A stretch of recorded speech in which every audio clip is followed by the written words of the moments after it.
I'm at my wit's end with this whole paternity situation. Things between Ron, Nicole, and me have only gotten worse.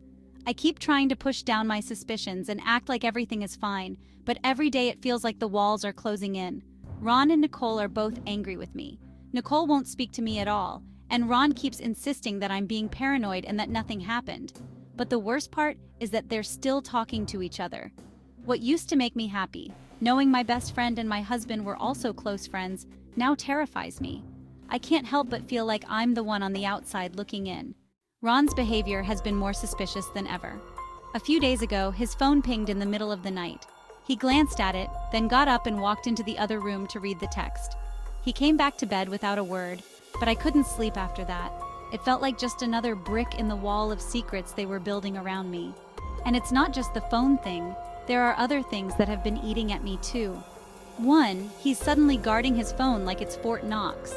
Ron used to leave his phone lying around the house without a second thought.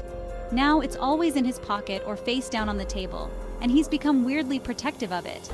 If I even glance in the direction of his phone, he shifts it away or locks the screen like he's hiding something.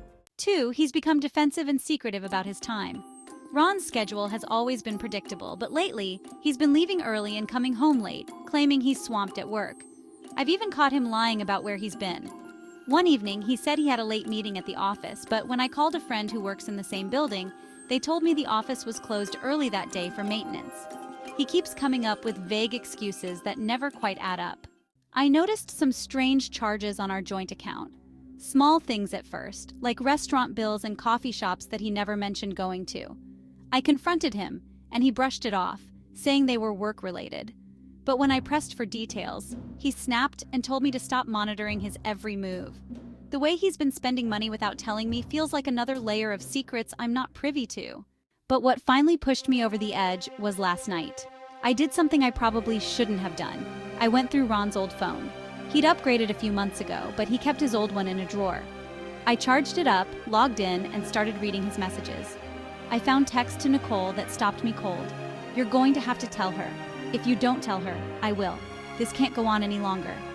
I felt like the ground had been ripped out from under me. Whatever the secret was, they were in it together, and it was clear that I wasn't meant to know. I couldn't breathe. My head was spinning. I packed my things, grabbed the kids, and left that night. I couldn't stay in that house for another minute, not when everything felt like a lie. Ron isn't happy, of course. He's called me over and over, but there's nothing he can say that would make this right. He's furious that I left, but what else was I supposed to do? He and Nicole can't keep stonewalling me and expect me to just sit there and accept it. I don't know what the future holds. I'm heartbroken, angry, and scared all at once. I never thought I'd be here, doubting both my husband and my best friend, but I refuse to be in the dark any longer. I need the truth, no matter how much it hurts. And until Ron and Nicole decide to come clean, I have to protect myself and my kids.